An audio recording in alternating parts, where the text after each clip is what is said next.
you know,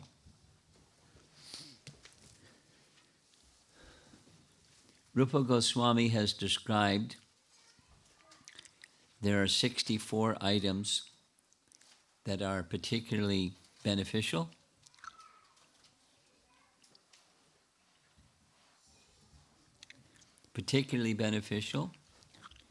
for progressing on the path of bhakti. Of those 64 items of devotional service, nectar devotion, there's 5 that are especially potent.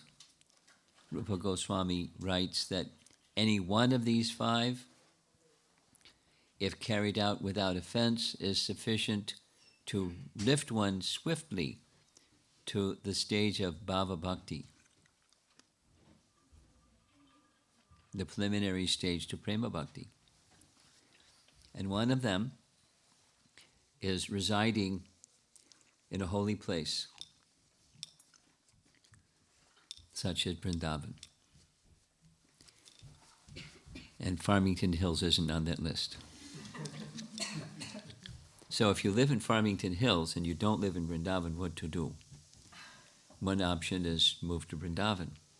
The other option is described in Bhakti Rasamrita Sindhu by Jiva Goswami. If you cannot live in Vrindavan, then within your mind, you should live in Vrindavan or meditate upon Vrindavan, absorb your mind in Vrindavan. Why? Because it's Krishna's eternal Dham. Just as the name is not different than Krishna. I hear a machine that's chanting. Do you know how to deal with that?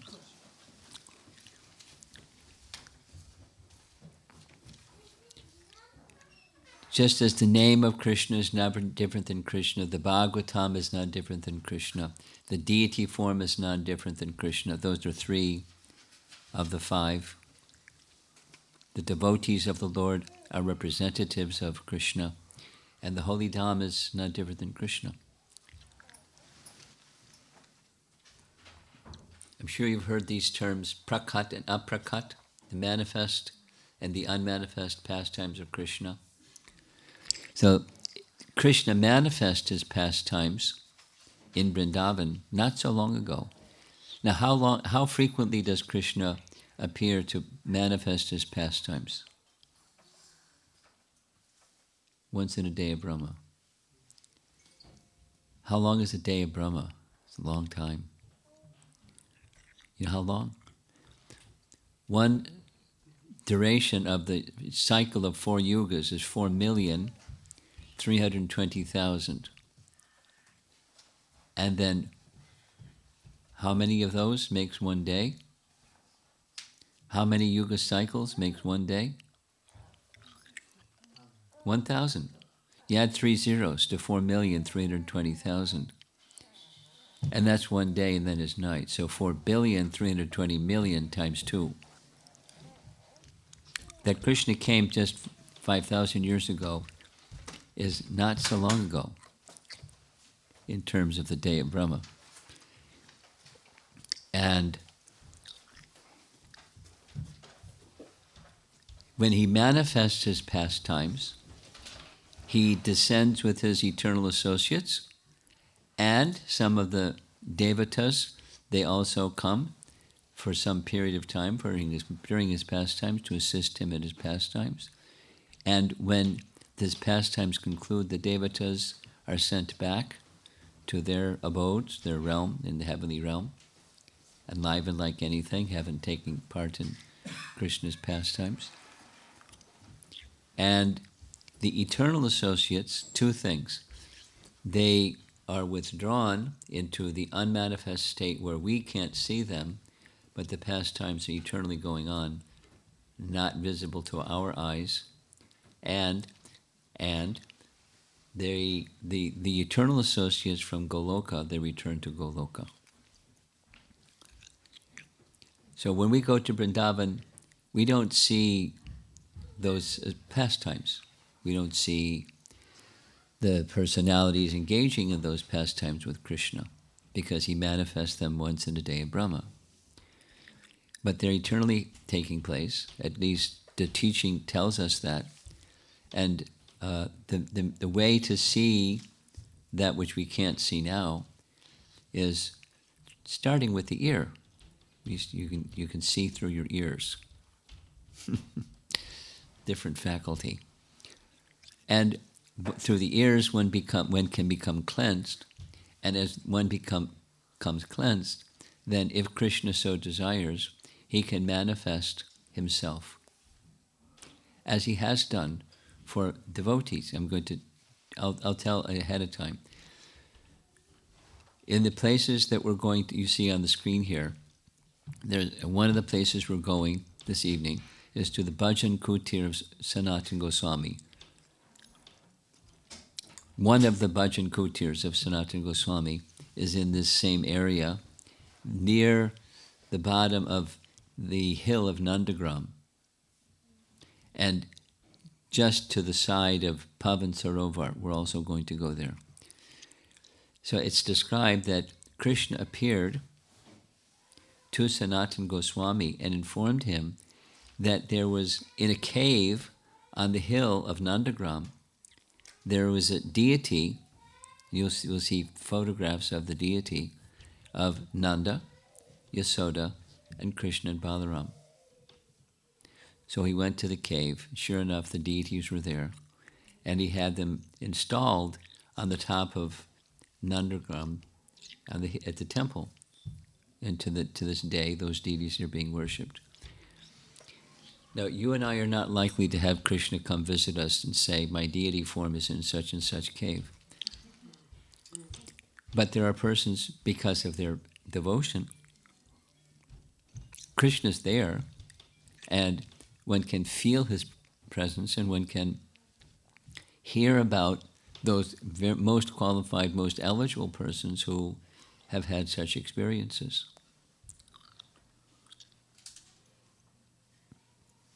One of them is Rupa Goswami also, we're going to hear shortly, at Ter Kadamba.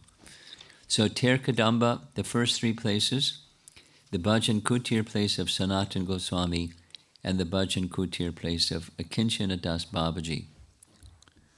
So here we go. Ter Kadamba, one way to describe what it is, it's the meeting place of Srimati Radharani and Sri Krishna. Now, where is Ter Kadamba? Let's take a look at the map. Many of you know Govardhan Hill is a long hill. It runs north and south, and you see on this little map, topographical map, there's Govardhan Hill. And at the top of Govardhan Hill is Radhakund and Shamakund. And the other arrow is pointing to Nandagram. That's Nandagram up there where that other arrow is. And between Nandagram and to its due east or right is Yavat. That's the place where Radharani resided when she was so-called married to her so-called husband Abhimanyu. We visited there yesterday. You see Yavat to the east, due east of Nandagram. And in between the two, that's where that arrow is pointing to Yavat. So in between Nandagram and Yavat is where Ter Kadamba is. So in the northwest part of Braja, Mandala. And it's a very convenient place in between where Krishna resided and where Radharani resided. Is Ter Kadamba. That's where it is. And here's a photograph of a Kadamba tree, and to the right is a Kadamba flower. Now, Kadamba flowers don't look like most flowers. They're round. They look like golf balls, about the size of a golf ball, sometimes smaller, sometimes even bigger. And they're round-shaped. That's the Kadamba flower.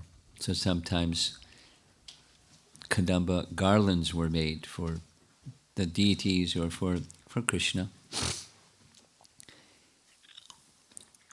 If you want to see what's on the screen, you're going to have to come over to this side because the screen is over on this side.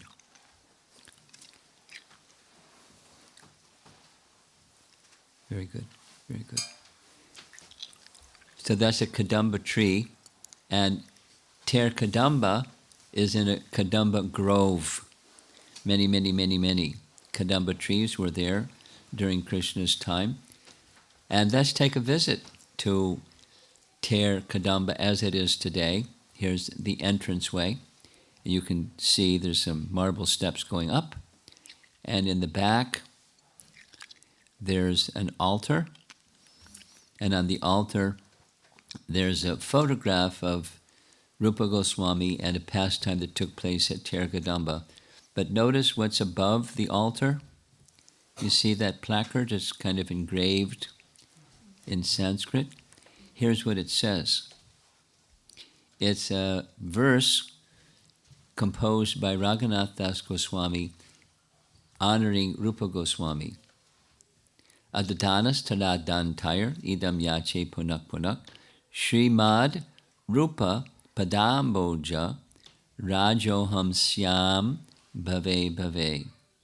Translation: taking a blade of grass between my teeth, Adadanas taladantayar, I beg that birth after birth, idam yache punak punak, I may obtain the dust, Rajoham, from Rupa Goswami's lotus feet. Srimad Rupa Padam Bhoja Rajoham Syam Bhave Bhave. This is Raghunath Das, our Prayojana Guru, the Guru teaching the perfectional stage of bhakti, honoring Rupa Goswami in this way. Birth after birth, birth after birth, dust from the lotus feet of Rupa Goswami's feet.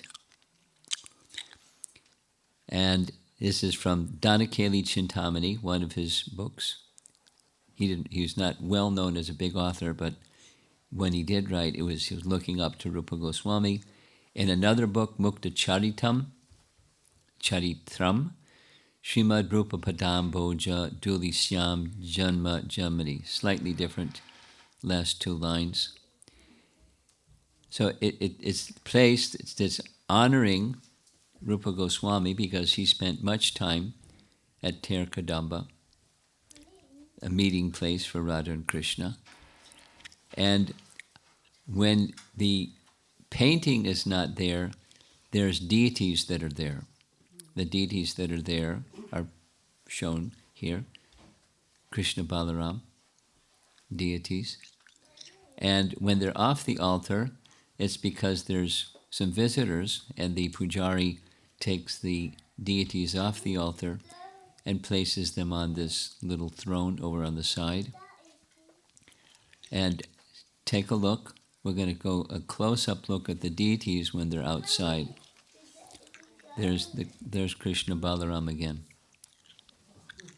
Now, when you walk inside, it looks very mystical. Here's what the structures look like inside. And the fellow, that's the pujari there, is very modern. And he's very entertaining, and he likes doing a drama, and he likes engaging the pilgrims that come in the drama, and he's funny, and he likes to collect donations too. But it's a very nice place, Ter Kadamba. Very serene, very peaceful, very natural. And here's that painting that you saw on the altar of Rupa Goswami writing, because at Ter Kadamba, much of Bhakti Rasamrita Sindhu, his main work, was written at this place, at Ter Kadamba. Ter means call. So at this place, Krishna would climb the Kadamba trees, and sometimes he would call the cows. No, most he would call the cows using his flute, And most flutes make a flute sound, but Krishna's flute does all kinds of things.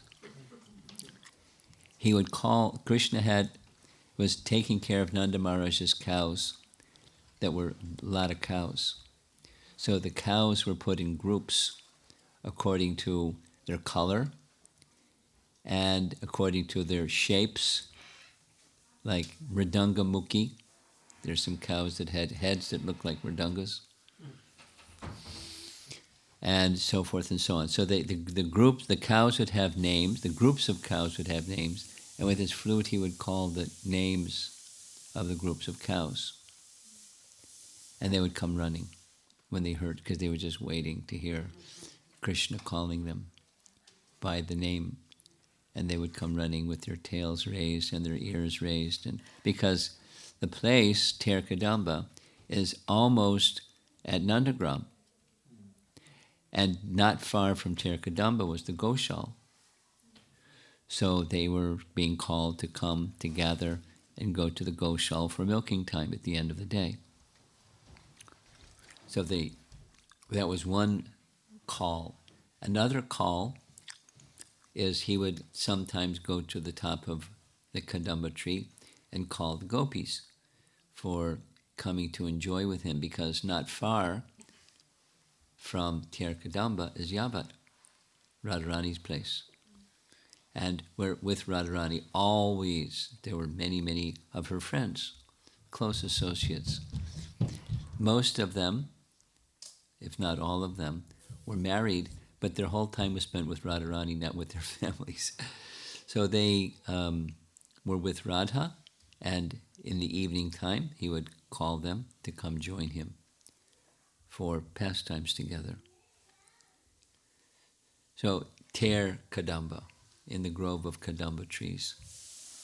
And it's said that when Rupa Goswami was writing, his spiritual mood was so powerful that when he would write something that was sad, like a pastime of separation, the leaves of the trees would fall to the ground, just like that. And then later, he would be writing something that was joyful pastime, playful pastime, happy pastime, and the leaves would just appear in abundance, and the Kadamba flowers would manifest abundantly, just because from his intensity of his bhakti. So this painting is showing, there he is writing, and as he was writing one day, on this particular day, it was his brother's birthday. His brother is Sanatana Goswami. And so he's writing and considering it's Sanatana Goswami's birthday. I'd like to do something for his birthday.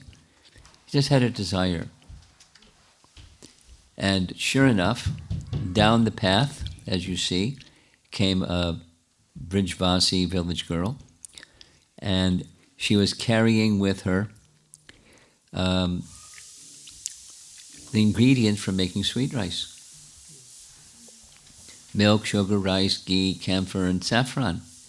And she spoke to Rupa Goswami saying, "The ladies in our village knew that it's your brother's birthday. We thought that you might like to offer something nice to him. And so they sent me." She said, "Oh, how nice. How did they know?" Said, "Well, there's a wedding, and we selected the day for the wedding to be the same day as Sanatana Goswami's birthday, and so they sent me here. Please accept." So he was very happy, and she just disappeared. So he prepared the sweet rice and took it to his brother, Sanatana Goswami's brother. Rupa Goswami's brother is Sanatana Goswami, and his bhajan kutir place is at Pavan Sarovar. Pavan Sarovar is literally at the base of Nanda Maharaj's residence, Nandagram. And in the painting, in the photograph, it's our Dina Bandhu with his little walking stick. And that gate behind us, of course, I don't know what it looks like today because that wasn't there last time I was there. But there's a gate, and on the other side of the gate is his Bhajan Kutir. And here's a photograph of looking down from above at the Bhajan Kutir. There's Dinabandhu paying obeisances, and inside is his little Bhajan Kutir. This is looking at the same thing. From the outside, there's the dome, the courtyard, and the dome on one side is his Bhajan Kutir. The dome on the other side is Akinchana Das Babaji's Bhajan Kutir. Here's what it looks like inside his Bhajan Kutir, and here's Akinchana Das Babaji's Bhajan Kutir with the domes behind. Akinchana Das Babaji was a disciple of Bhaktisiddhanta, a godbrother of Srila Prabhupada, and a celebrated lover of the chanting of the holy name. There's a nice little, I'll get back to the Sanatana Goswami part, but Akinchana Das Babaji, some of Prabhupada's disciples had his association because he would come to be with Prabhupada sometimes. They had a lot of affection for one another. And they would behave like little boys, talking in Bengali and holding hands and smiling and telling jokes and laughing and enjoying each other's company. There's a nice story where Prabhupada and Ban Maharaj, who was the disciple of Bhaktisiddhanta that was sent to England to establish Gaudiya Math Center in London, and he tried and nothing much happened. He went to Germany also, nothing much happened, so they went back. He was a great scholar. He wrote a full translation commentary in English on Bhakti Rasamrita Sindhu, very scholarly personality. And he has a center in Vrindavan and Mathura. So he's it was VIP. So Akinchana Das Babaji asked them a question. Both of you are scholars, both of you are very good speakers, both of you went to the West. Bhaktivedanta Swami came back successful, you didn't. What was the difference? And they laughed. And he said that Bhaktivedanta Swami had full faith in the holy name because he had nothing, but he had full faith in the holy name. And it's true. Prabhupada said it himself. So, very much loved by the disciples of Bhaktisiddhanta, and he had particular liking for Srila Prabhupada, and vice versa. Bibi Govinda Maharaj apparently had some substantial association with him also. A lot of his inspiration in kirtan came from him. So back to Sanatana Goswami. It's his birthday. Rupa Goswami prepared some sweet rice. Now many of you know the story, but it's nice to hear it 100 times, times 100 times. So he brought the sweet rice and offered it. This is for you, it's on your birthday. So how wonderful. And he had been offered to Krishna, so he took the sweet rice. And it was ambrosial. It was just out of this world. So he asked him, where did you get these wonderful ingredients? And he said, well, there was a wedding, and one of the girls from the wedding came on behalf of some of the ladies to bring the ingredients so I could prepare sweet rice for you. He said, I know all the people around this area. There was no wedding. Can you describe the person that brought these ingredients? And he described the person, and as he was describing, they both realized at the same time it wasn't just a girl. It was Srimati Radharani. So there's an example of not only seeing Srimati Radharani, but directly engaging with Srimati Radharani.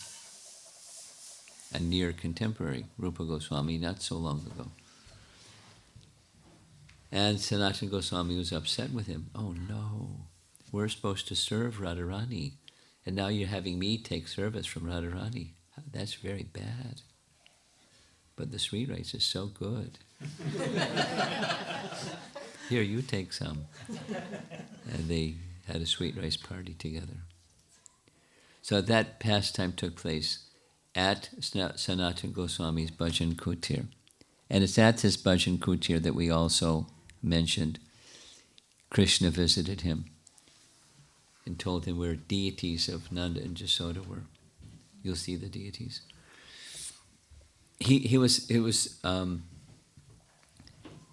We often hear that 6 Goswamis slept under a different tree every night. Well, sometimes they didn't sleep under a different tree every night. They had a place where they liked to go and do bhajan.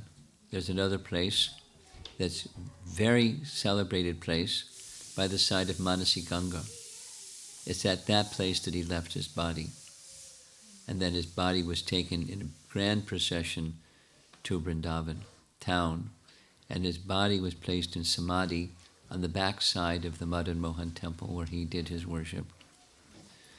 So there's at least 2, there's probably more than 2, Bhajan Kutir places, but at this time when he was there, it was very, very secluded. Very secluded. So he just liked chanting and most likely also writing. There's not much description of his activities there, but Bhajan Kutir, in a grove of trees and very, very quiet and secluded, by the base of Nandagram and the backside of Pavan Sarovar. So now let's visit Pavan Sarovar. Sarovar means lake, and Pavan means purified or pure. It's said that one of the Gopas, cowherd men, in Vrindavan, the father of Ishaka, who is named Pavan Gopa, he constructed this Sarovar, and it's pretty big. Take a look. And you see the domes on the right? That's the Bhajan Kutir places. And there's little extensions that go out into the Sarovar. It's well maintained, very large. Everything's nice here. Doesn't look like Vrindavan. It's too well maintained.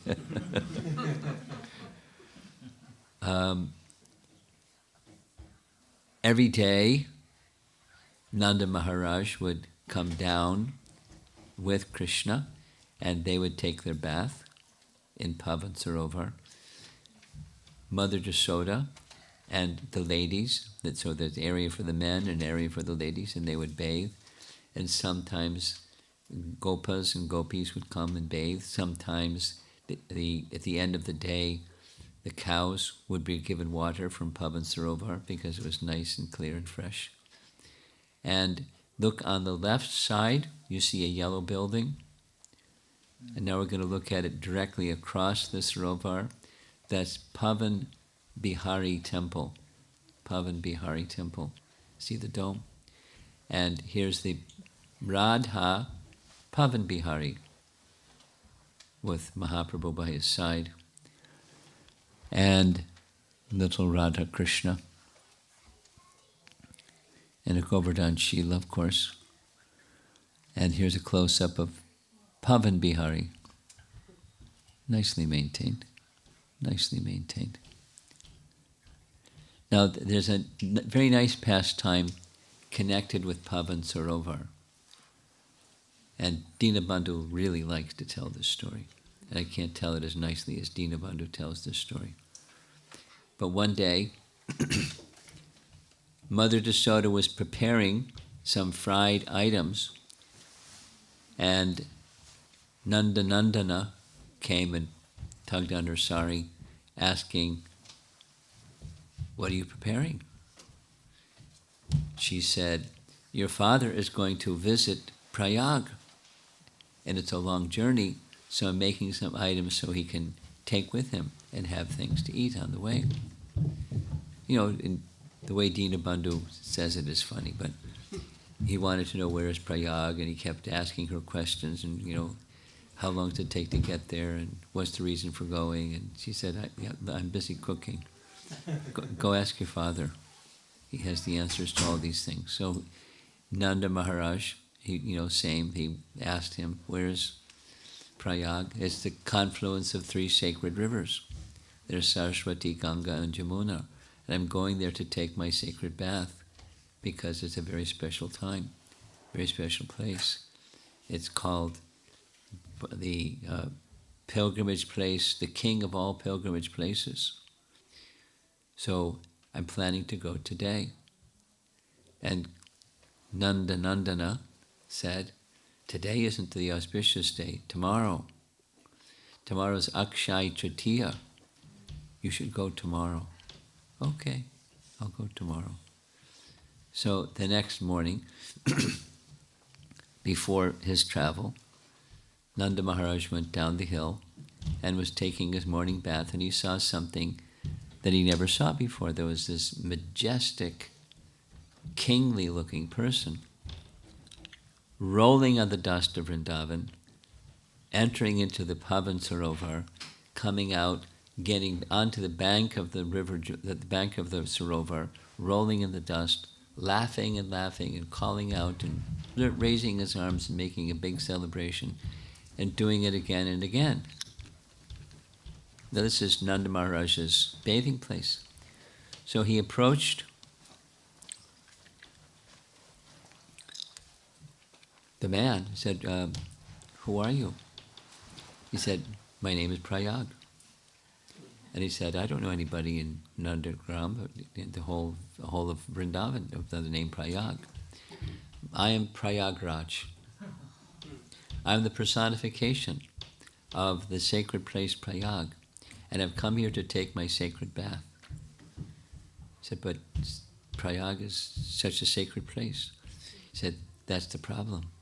So many pilgrims come and deposit their sins in this confluence of these rivers. So once a year, at Akshaya Tritiya, I come here to Pavan Sarovar to take bath, to purify myself, and roll in the dust of Vrindavan.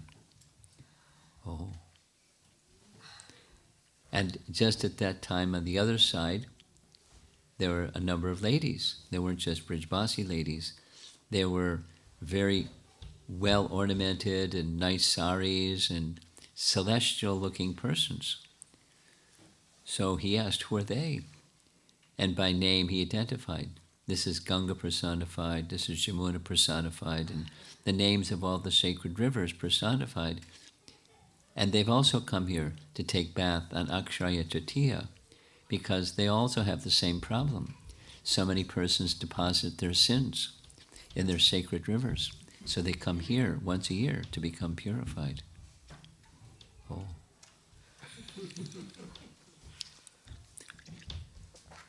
So Nanda went back up the hill, and Nandana asked him, so today you're going? It's Akshaya Tritiya. He said, I decided not to go. I said, why you decided not to go?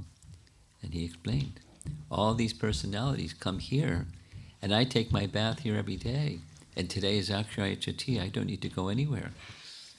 I'll just stay here and enjoy the association of Pavan Sarovar.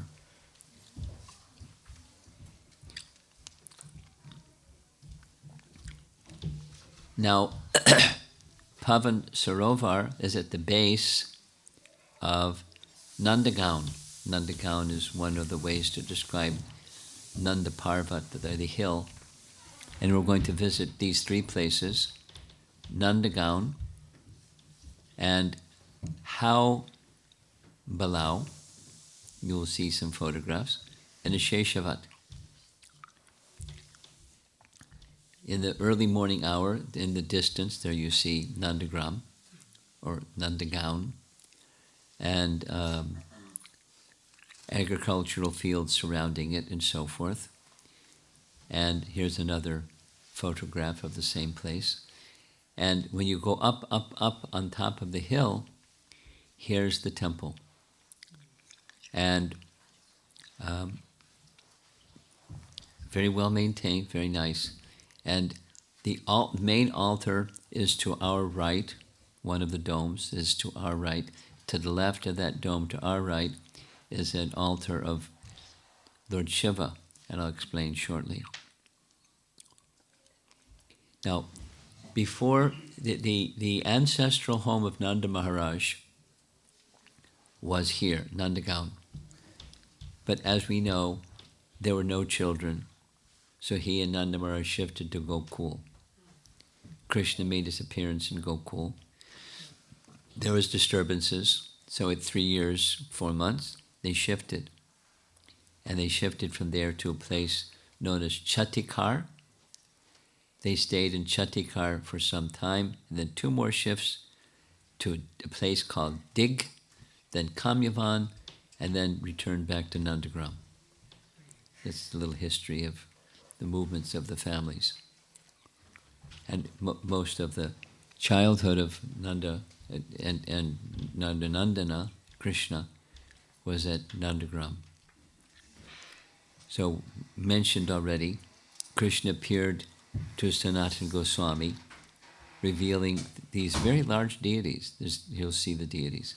So, in the center, there's Nanda Maharaj and Mother Yasoda on the other side, and Krishna and Balaram in the middle. And over on the right side, it's not Krishna and Balaram, it's Madhu Mangal and Sridham. Madhu Mangal and Sridham on the right side. And on the far left side, our left side, the deity's right side, that's Radharani. Okay, you got it? Radharani's on the far left, as we're looking at the photograph. And then Krishna, Balaram, Yasoda, Nanda, and Madhu Mangal and Sridham. There they are, Madhu Mangal and Sridham. And there's a close-up of Nanda Maharaj, Mother Yasoda, and Krishna and Balaram. Now, in these deities, they're all in the threefold bending form and holding a flute, etc. But that's okay. And here's another day, very nicely decorated. Now, by the side, you saw that other dome. In the other dome, there's a Nandeshwara Mahadev in the temple courtyard to protect Nandagram. And we'll tell a little story that's connected with Asheshavat that's down below the hill. We'll tell that story shortly. But this is, when you go there, you might be surprised when you see they're worshipping Lord Shiva. He's there for protection of the Dham. On the back side, or as you're looking at Nandagram over to the left, or the southern side, there used to be more of these. These are Haubalau figures. Some of them were stolen, but there's one that's still remaining. Here's one photograph. Here's a very recent photograph. Here's one taken from behind. Same Haubalau. There was where there was another guy next to him, but he's gone now.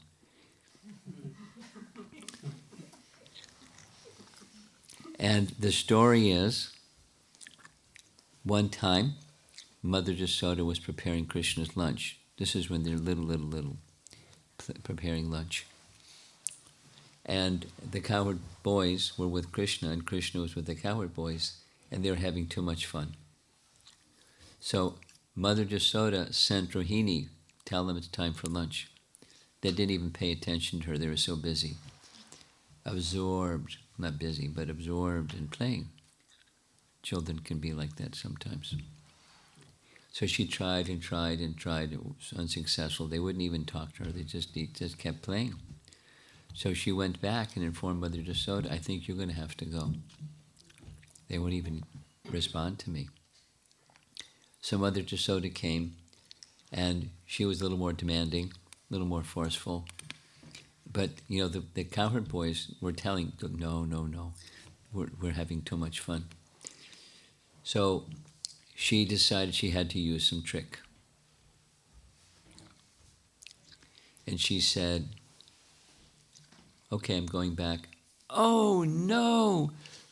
Look out! Here they come!" Krishna said, "Who comes?" "How Balau." I never heard of How Balau. What's How Balau? They have big, sharp teeth and big claws. And she started running. And Krishna saw her running, and Krishna and Balaram followed her because they're following Mother Jasoda. And then later, Krishna went back, and this friend said, "There's no such thing as How Balau. She's just telling you a story." So Krishna wanted to prove that his mother will always tell the truth.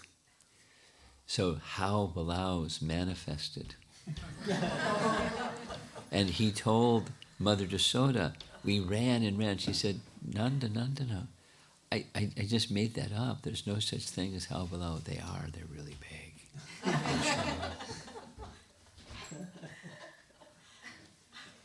So in this courtyard, in the place where the How Balau story is told, there are these forms. Now, back to the form of Lord Shiva. Here's a temple, often an agricultural field. You see there's two domes. One is the main temple itself, and there's a second place. We'll tell you the story of both places. But one time Lord Shiva, knowing that Krishna had appeared in his little child form, he wanted very much to have darshan of Krishna in his little child form. So he visited Nandagram. But when he came, he looked so strange that Mother Jasoda refused to let him see Krishna. He looked disheveled and unclean, and skulls around his neck, and ashes on his body, and I'm not going to have my son meet with you. So he went away. And Krishna started crying. And he got fever, and he was carrying on and carrying on and carrying on. And she felt, maybe it's because I made offense to that sadhu that wanted to see Krishna. So she sent others to go looking for Krishna, looking for the sadhu. And they found the sadhu, and they brought the sadhu before Krishna, and immediately stopped crying and smiled. And so from that point, Lord Shiva, pictured here, took his place of residence at the base of Nandagram, at Asheshavat. And here's the deity of Lord Shiva. Here's the back view with some pilgrims in front of him. And here's the front view. And there's Nandi and Ganesh and so forth, and he's worshipped in a very elaborate way. This is in this main temple, Asheshavan. And that other smaller temple you saw, this is a temple where they are worshipping a deity form that's Lord Shiva, who became a gopi. Because Lord Shiva, similar to Nanda Maharaj, Lord Shiva wanted to participate in rasa dance, or at least view the rasa dance. He was told, you can't. You have to have a female form. And so he was granted immersing in a particular pond, Sarovar, not Pavan Sarovar, but somewhere nearby. And he was given this gopi form. And because of the gopi form, he was then allowed to come near. There's a temple, Gopeshwara Mahadev, near Radhakund. Same pastime. So when he came, Krishna was very pleased in this gopi form. He was given the service, as you see down here in the lower right, Shivji Gopi. And he was told to guard the rasa dance area. So that's the service that Lord Shiva was given. He could see the rasa dance Here's another painting of the same. And in Vangsivat, in downtown Vrindavan, here's the deity of Shivji Gopi by the side of the Vangsivat area where Rasa dance was also performed. Now if you keep going, if you remember the geography, here's Govardhan Hill, over here is Nandagram. We visited yesterday Yavat, Ter Kadamba, Pavan Sarovar. Up here is Nandagram. Over here is Sheshavat. And now we're going to go this direction, not far, to Vrindakund. This is our last stop for the day. Vrindakund has been in the care of Dinabandhu for some number of years now.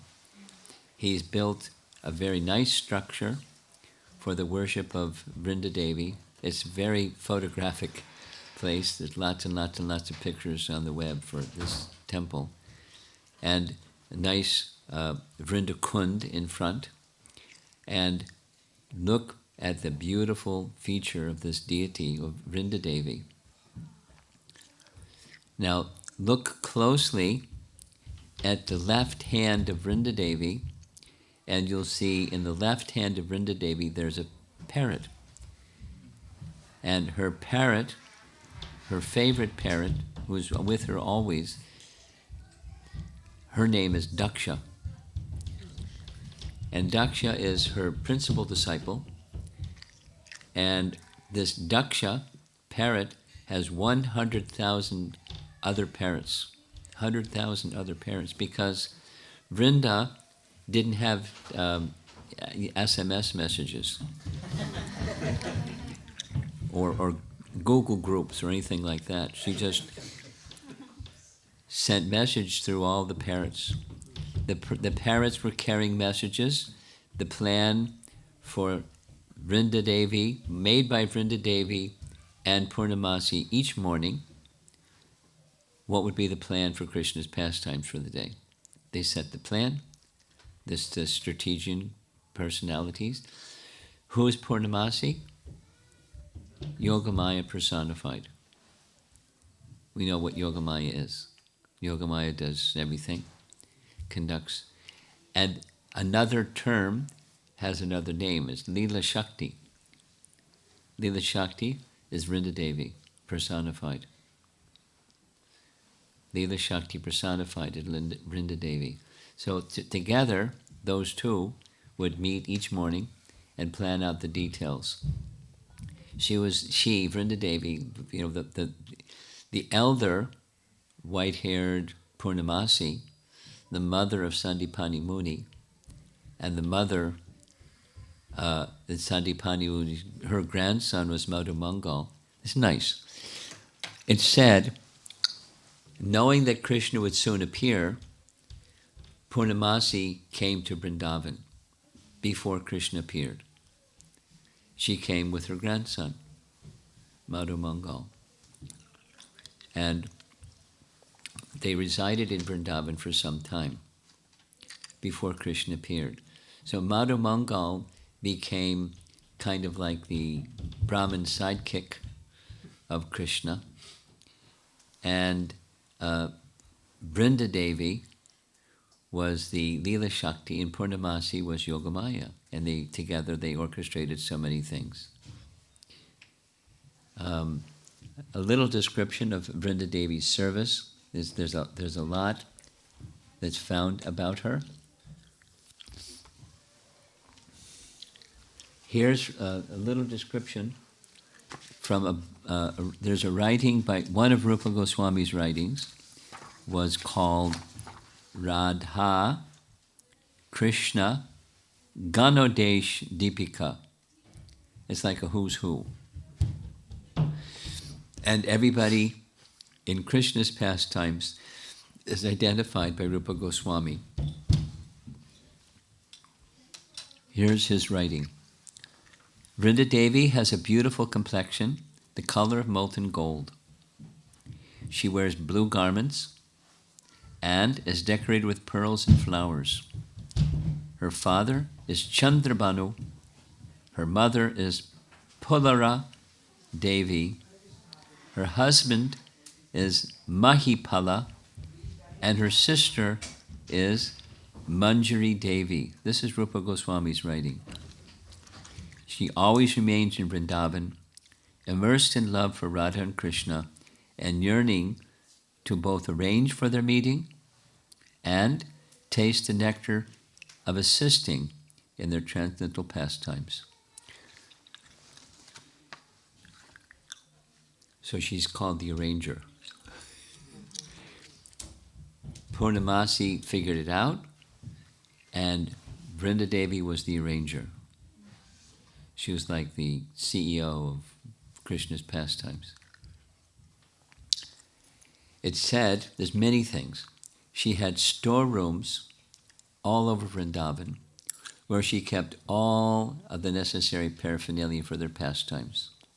All the musical instruments, all the attire, all the syringes and colors and cloth, and she regularly would prepare costumes for Krishna. For example, yesterday we described the Gauri Kund pastime, and Vrinda Devi is the one that had the Gauri costume ready, just because she knew that was going to be a pastime for the day, so it was all ready, and Krishna dressed himself in the Gauri costume. She's expert. And she, from morning till night, not only her parents set up the plan, she has two other parents that are on the lookout in case Jatila comes, or in case Chandravali comes. And then the message, the spy parrot comes back and informs the other parrots, and so Vrinda Devi knows what's going on all the time. She doesn't have like surveillance cameras, she's got her parrots. And they send messages back and forth and back and forth. All the details, it's really nice. All the details of Krishna's pastimes are arranged by her. So every morning, Radharani would come to cook for Krishna at Nandagram. And her place was at Yavat. So after she finished cooking, she would start to go back to Yavat. But before she would go back to Yavat, she'd go to Vrindakund, because it's very close by Nandagram, and not too far from Yavat. So she went to to Vrindakund. And there's a second kund called Gupta Kund. Gupta means hidden, where Krishna would also go after he finished breakfast, going out with the cowherd boys and the cows. He would seek a private rendezvous with Radha at Vrindakund, first thing in the morning.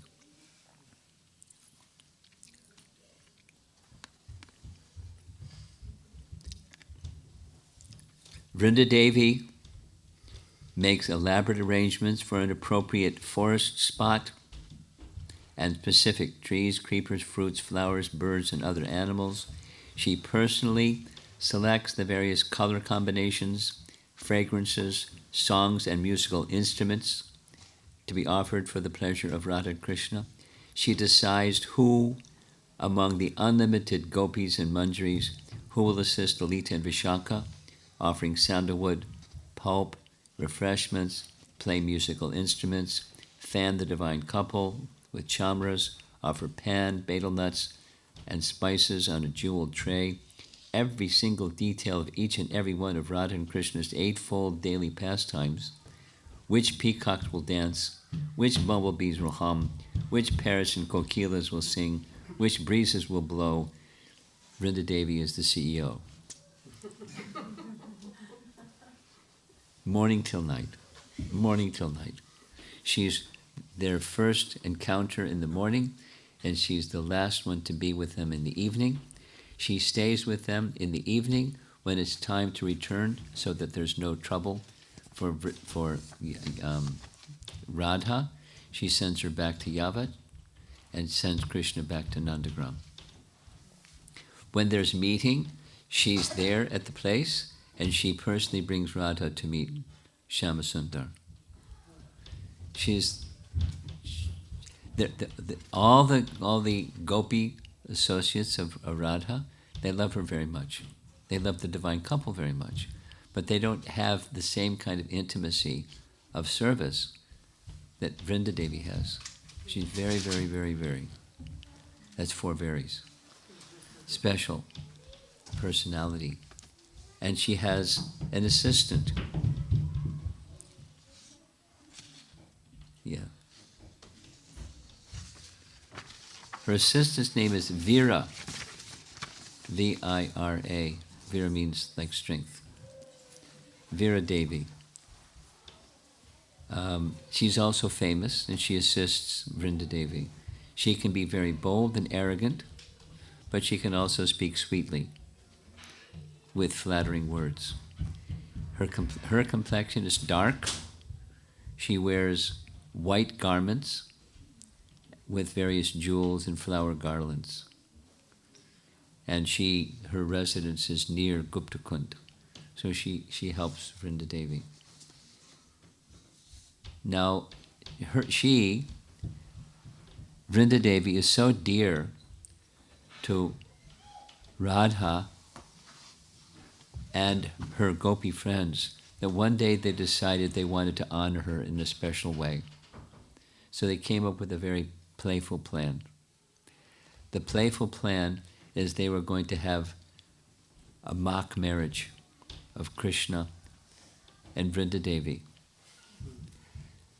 Now, some of you know the Tulsi Vivaha story that I don't like. But I like this one, because the Tulsi Vivaha story is tamasic, as far as I'm concerned. It's popular, it's well known, but here's the one that's very nice.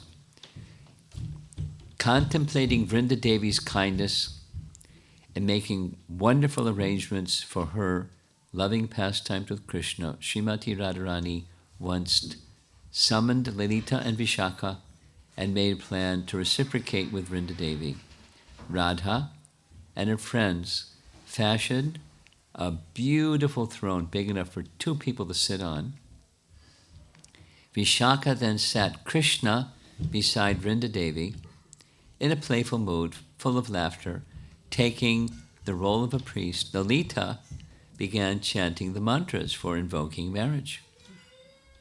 And Radha personally exchanged the flower garlands between Krishna and Vrinda Devi. And so this wonderful wedding ceremony was performed. However, everything was funny and laughter and joyful and playful until they tied the knot.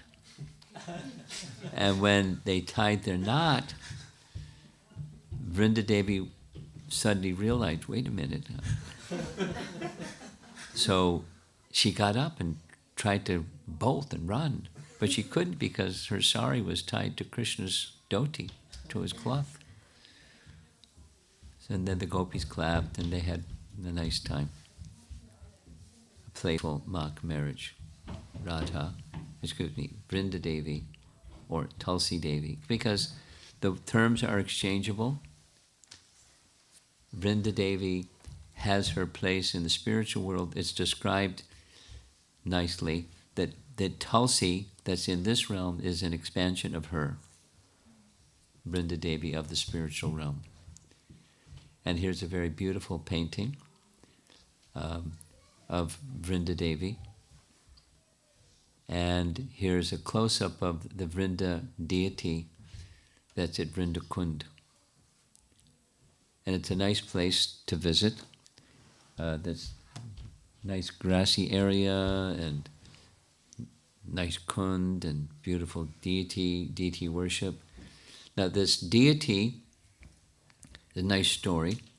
The deity was gifted or put in the care of Dinabandhu by the very, very old sadhu, Madhava Das Babaji, who really appreciated the genuine bhakti of Dinabandhu.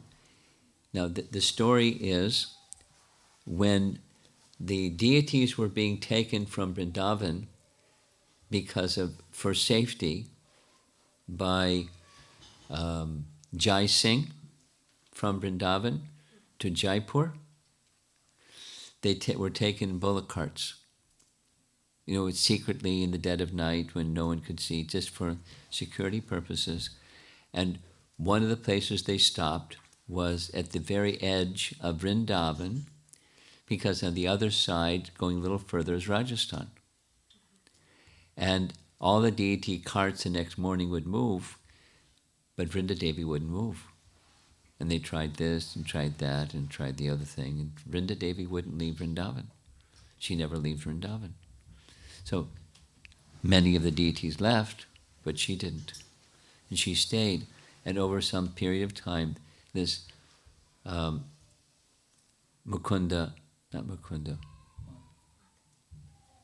Babaji. Mukunda? Huh? Madhava, yes. Madhava Das Babaji somehow was given the care of the deities, and he placed the deity with Dinabandhu. So the location is the same location where Vrinda Devi stopped. It wouldn't go. And Dinabandhu managed to raise the funds and build this nice place and maintain it nicely. And it's a very special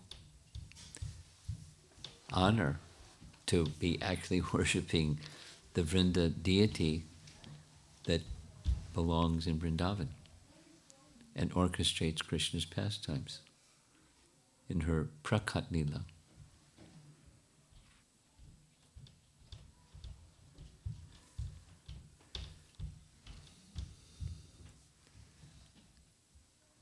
That's it for this evening.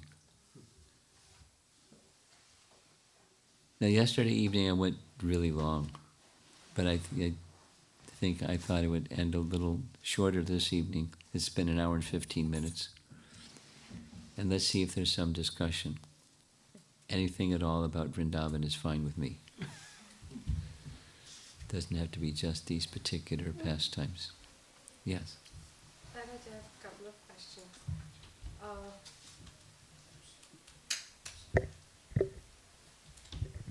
Like, as you were mentioning the different places in Vrindavan, is it exactly how it's in Goloka Vrindavan also?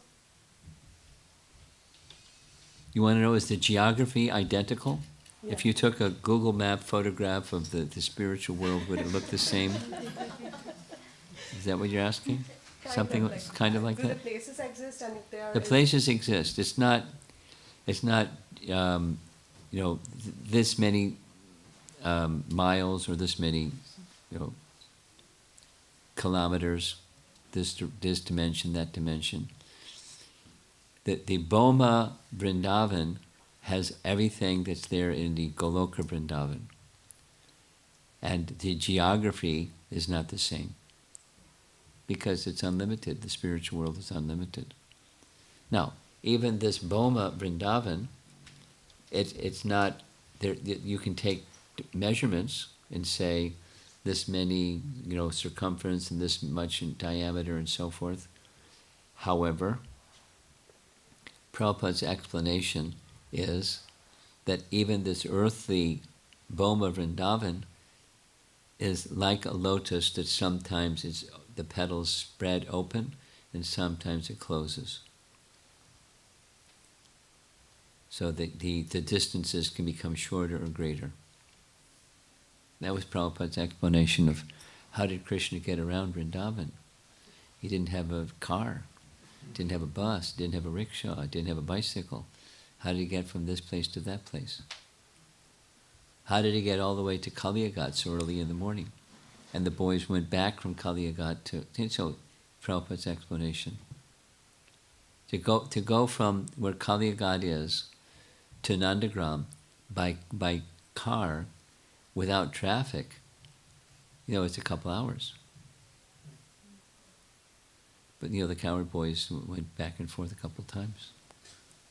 Anyway, so you don't use material yardsticks. the topography and the geography has its measurable dimensions, but it's dynamic and not static. That's just something we have to appreciate. Not easy to understand it by material means, but that's how it is. Next. Maharaj, as you were mentioning that Purnamasi is the mother of Sandeep Muni, right? And you also said she is the grandmother of Madhumangal. Then we also know the pastime where Krishna goes and brings the son of Sandeep Muni. So I'm just confused there. Yeah, it is confusing. I just read, because there's crossover in facts. I just read today, from Lalita Madhava, where Uddhava says in Lalita Madhava that it was Madhumangal that Krishna rescued as the son of Sandipani Muni. But elsewhere it said Madhumangal was with Purnamasi even before Krishna appeared. Now, I can give you some other contradictions. Here's another one. I wanted to research it today. So I wanted to find out, are there different references that say who Gargi is? Because, listen carefully, I'll say it slowly. In Lalita Madhava, there's a conversation between Purnamasi and Gargi. Now, etymologically, Gargi is the daughter of Garga. And in several places, Gargi refers to her father as having being a resident of Mathura. So Garga Muni resides in Mathura. And Sandipani Muni doesn't reside in Mathura. He resides far away. So there's contradiction. I'm pointing out. I don't know how to sort it out. So don't ask me, because I don't know how it is that over here it says specifically, right in the Lalita Madhava, and that's Rupa Goswami, that Gargi, her father, is Sandipani Muni. Gargi's father is Sandipani Muni, and elsewhere it says Gargi's father is Garga Muni, who resides in Mathura. So I don't know how to sort it out. So just like the question you're asking, Madhumangal, in the Lalita Madhava, specifically Uddhava says, I just read it today, Krishna saved Madhumangal, the son of Sandipani Muni, from the court of Yamaraj and brought him back. But elsewhere it says something else. So I don't know how to sort it out. And I don't know who can. I don't even know who to go ask. Is it referring to the same personality, Maharaj? Are you saying there might be two Madhumangal? Or two Gargis? Or two what? Two Gargis or two Madhumangals? Yeah, maybe. Not likely. But it's possible. That's a possible. It's a possibility. But it does say that Madhumangal, who was the grandson of Purnamasi, and Purnamasi is the mother of Sandipani Muni.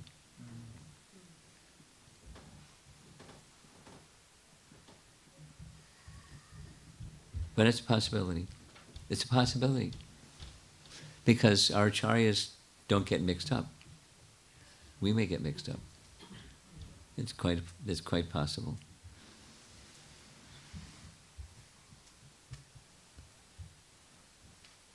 There's not too many people that know all these fine points that I could even go to. Is how do you sort it out?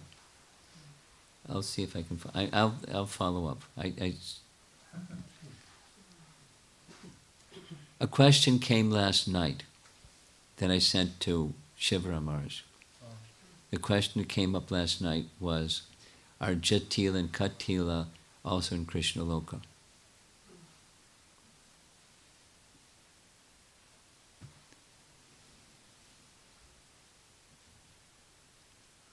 What's your take?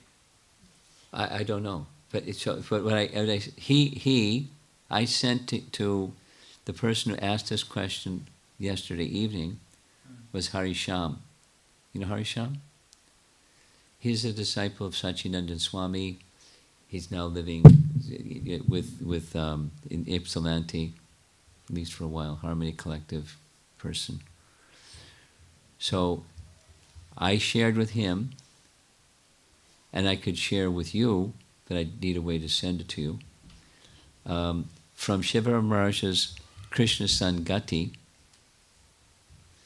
There's a description where we know very clearly, repeatedly, Prabhupada says there's no demons in Vrindavan. Repeatedly, there's no demons in the spiritual world. And very clearly, Sanatana Goswami indicates there's demons in Gokul, in Krishna Loka, or the Aprakat Leela. So they're both right. How is it both right? That he goes through this exercise where he says that Yogamaya, there's no inimical attitude at all in the spiritual world. But Krishna has the chivalrous, feisty spirit. To satisfy, Yogamaya arranges a manifest form that's not a resident of the spiritual world, but for Krishna to do combat, he finishes them, they disappear. And then periodically they appear again, or another one appears. But Yogamaya's arrangement, he doesn't use this example, but I was thinking as I was reading it, it's like a hologram. I mean, modern people that don't have Yogamaya potencies, they use technology to make something that looks like a person, exactly like the person. I was told President Modi did his political campaign using holograms. He'd come on a stage and sit down at a chair, and it was just a hologram, and say something, and then, do his thing, and then leave the stage. It was just a hologram. So if President Modi can do that, then certainly Yogamaya can manifest whatever Yogamaya wants to manifest. Krishna can have his rasa, and then it's withdrawn and show up again, or whatever. That's his explanation.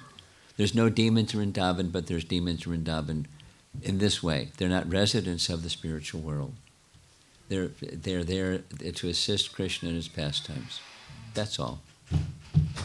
So the question I asked him is, can one say that Jatila Katila do the same thing? So I just sent the letter just before coming. And it'll probably take a few days because it's getting ready for Kartik, and I don't know what he's up to.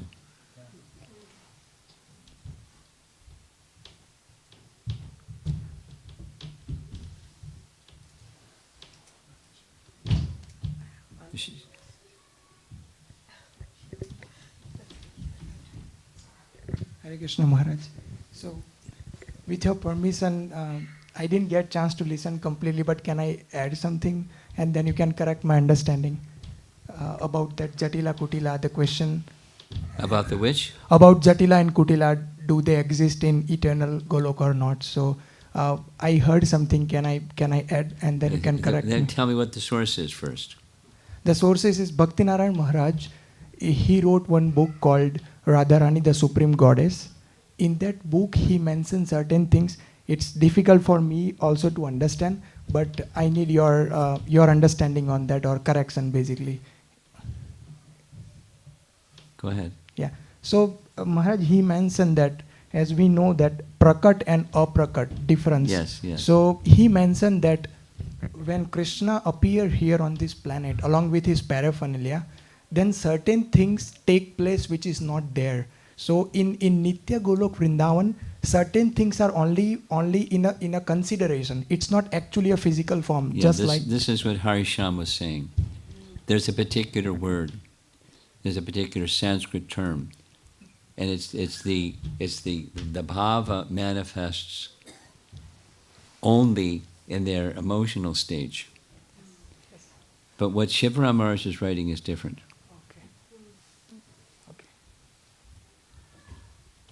Here's a third one. You want to hear a third one?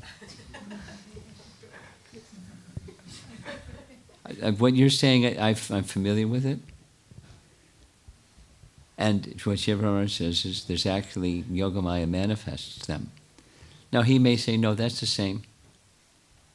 Because I wasn't the author of Krishna Sangeeta, but there's actually demons. It's not just a bhav. That's what I'm accustomed to hearing. Uh-oh, Aristasura. So this is Bhakti Chaitanya Swami. You know who he is? Bhakti? Chaitanya No. Swami. Bhakti Chaitanya Swami. His base is in Durban, South Africa. But he, travels a lot. He loves Vrindavan very much. So he has a picture. He takes a zillion photographs. The land of Vrindavan, the land of Krishna, has a picture book of so many places, beautiful deities, beautiful photographs, I mean.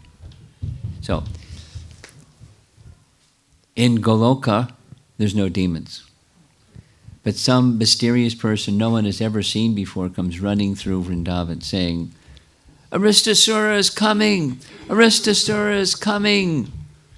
And everyone goes, where's Aristasura? Then a billboard appears. A billboard appears saying, Aristasura is coming. And everyone panics, take shelter of Krishna. And then the billboard disappears, the man disappears, and Aristasura never comes. It's invoking the bhava of taking deeper shelter of Krishna. That's his explanation. I never asked him, what authority you're saying all this. But it's something very similar to the bhava notion. There's no such thing. But it's the mood is invoked. Okay? So then can we answer the same question you mentioned about Jatila and Kutila? It's a bhav, but in this world it manifests. To add the spices in the It gets lila. more complicated than that. You ready for more complicated than that? In Krishna Loka, is there Parakya or Swakya? Parakya or Sakya? Yeah, which is it? So And the answer is there's different schools. There's not agreement. Oh, is it? I was not aware of it. Are you surprised that there's different opinions on that topic? Yeah. Oh, you're surprised? I'm surprised that you're surprised. Okay. Is anyone else? Let's see. Yes. Do we have online questions? Okay. Hare Krishna Maharaj. So, I heard you mentioned in about Rupa Goswami's book about Vrinda Devi's father. His name was Chandrabhanu. Is that Chandrabhanu, yeah. Is that in relation to Chandravali's father? It's the same Chandrabhanu? name, but he doesn't say it's the same guy. Could be two people with the same name. I just read what he wrote.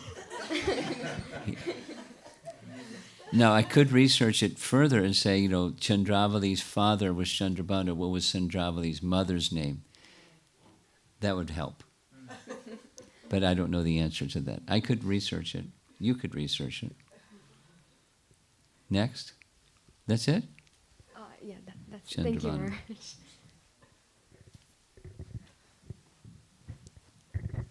Maharaj, worship of Vrinda Devi in the form of Tulsi plant. Yeah. Is there any description? Does she Oh, transform? there's tons of it. What do you want? Tons of it? I was wondering, how that practice came into How it can what? the practice of worshipping Vrinda Devi in the form of plant. What is the basis for that? Like, What's the basis for that? It's her expansion. Vrinda Devi is the source, and the Vrinda plant is the expansion of Vrinda Devi. Now, if you want to get like a really detailed and very carefully researched response, ask Uma's husband, and he'll know it A to Z. A to Z.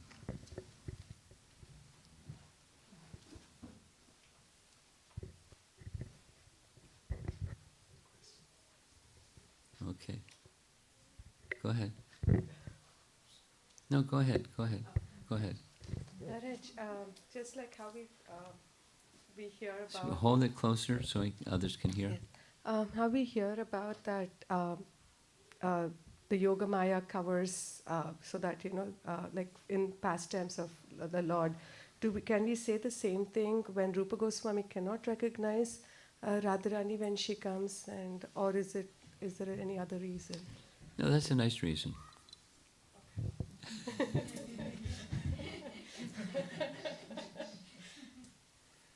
Nice reason.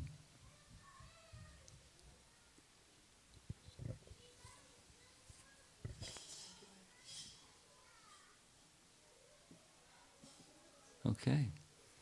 Srila Prabhupada ki Gaur Premanandi Shri Vrindavan Dham ki jai.